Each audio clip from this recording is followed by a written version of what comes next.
అండి టమాటా దోశ చేసుకుందామండి.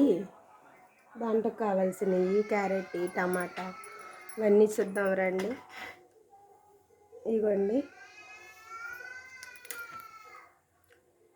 ఇదేమో జొన్న పిండి, ఇదేమో మైదా పిండి, ఇదేమో బియ్యం పిండి, మినప్పిండి, ఇదేమో పెరుగు, ఇదేమో టమాటా, క్యారెట్, ఉల్లిపాయ, పచ్చిమిరకాయ, పసుపు, ఉప్పు, జీలకర్ర ఇవన్నీ వేసుకుందామండి.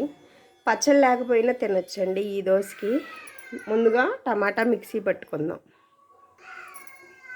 టమాటా మిక్సీ పట్టుకుందామండి.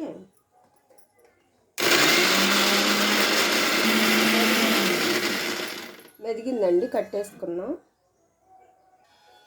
పిండ్లన్నీ ఇందులో వేసేసుకున్నామండి. ఇవన్నీ వేసేసుకొని కలుపుకోవాలి. పెరుగు కూడా, టమాటా మిక్సీ పట్టుకున్న గుజ్జు,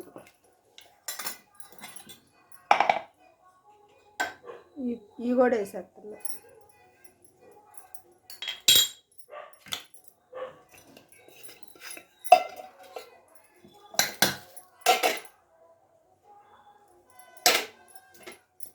ఇవన్నీ పిసుకుదామండి.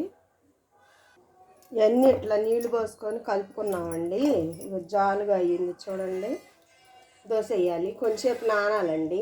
కొంచెంసేపు నానబెట్టాక దోశ వేసుకుంటే బాగుంటుందండి. దోశ వేసుకున్నామండి, పిండి నానింది. పొయ్యి వెలిగించుకున్నాం.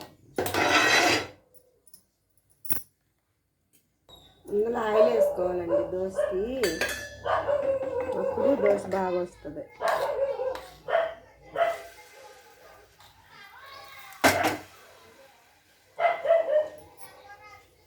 కాలాలండి బాగా. దోశ తిరిగేసుకున్నామండి. చూడండి బాగా వచ్చింది. పొయ్యి కట్టేసానండి. దోశ చూడండి ఎంత బాగా రెడీ అయిందో. పిల్లలకి పెట్టుకున్నా బాగుంటుందండి. క్యారెట్ వేసి టమాటా వేసి చేశాను.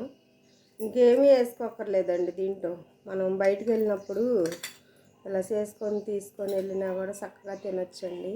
చూడండి, తినాలనిపిస్తుంది చూస్తుంటేనే. మా వీడియోకి లైక్ కొట్టండి. మీరు కూడా చేసుకోండి బయటికి వెళ్ళేటప్పుడు. టమాటా, క్యారెట్, దోశ అన్నీ వేసి చేశానండి. బాగుంది, టేస్ట్గా. ఉంటానండి, బాయ్.